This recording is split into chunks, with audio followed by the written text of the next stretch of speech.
Sureya alijitahidi kuhakikisha anatumia kila njia kuhakikisha anamshawishi Faruku kuwa na Garibay, lakini Faruku msimamo wake ulikuwa uko pale pale. Familia kama familia, watoto wote wa Esma Sultani wote wamekataa swala lile. Sasa pale ambapo tuliishia katika kipande kilichopita, tunaendelea siku ya leo.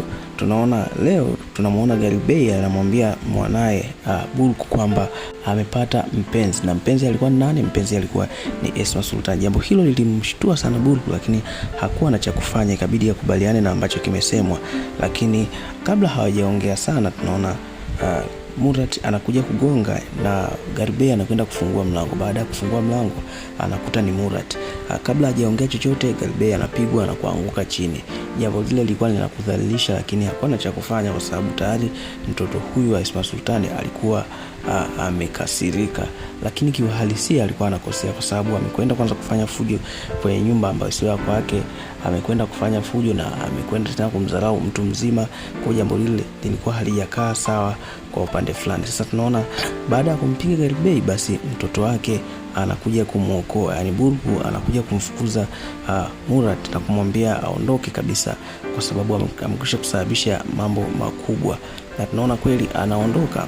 Sasa tunaona kwa upande wa Fikret pamoja na Adem leo wanakutana na kwenda kuzungumza kidogo kuhusu Esra. Tunaona Fikret anamfikishia taarifa Adem kwamba Esra ameondoka bila kumuaga, kwa jambo lile limemuumiza sana. Lakini hakuwa anajua chochote kwamba Esra tayari alikuwa amekwisha kupata kazi sehemu nyingine, na tunamuona Esra yuko katika supermarket moja, amekuwa anafanya kazi nyingine sasa, sio ile ambayo alikuwa anaifanya wakati yuko katika kampuni hii ambayo ilikuwa ni kampuni ya Boran. Sasa tunaona kwa upande mwingine Sureya pamoja na Faruku leo wamekwenda klabu at least kupunguza mawazo. Walikuwa wanacheza sana kule, baada ya kukaa muda mrefu mawazo yakiwa ni mengi kwa Faruku.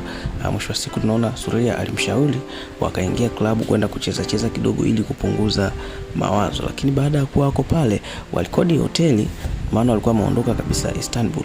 Na baada ya kukodi hoteli, cha ajabu ni kwamba wakati wanaingia kwenye chumba chao wanasikia sauti kama ya Akif akiwa anapiga kelele. Lakini mwisho wa siku wanakuja kuangalia vizuri, wanakuta Akif lift yake ambayo alikuwa ameipanda ilikuwa imepata shida kidogo, kwa hiyo akawa anapiga kelele sana ili kuhakikisha anapata msaada. Sasa ile anakuja kutoka, anamkuta Faruku. Alishindwa cha kufanya kwa sababu tayari alikuwa amekwisha kumdanganya Faruku kwamba anakwenda kwenye msiba wa anko wake.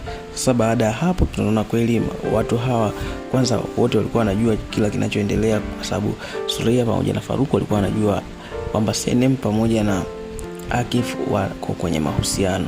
Sasa baada ya hapo tunaona Senem pamoja na Sureya wanakutana, na leo Sureya anaambiwa na anti yake kwamba anti yake ana mimba. Jambo hilo lilimshtua na kuanza kumlaumu anti, kwa nini hukuniambia tokea mwanzo? Lakini alifurahia kwa sababu ni jambo jema kupata mtoto. Tamthilia yetu kwa siku ya leo inaishia hapo. Kama huja subscribe channel hii, basi subscribe kwa ajili ya kuendelea kupata update mbalimbali. Asante.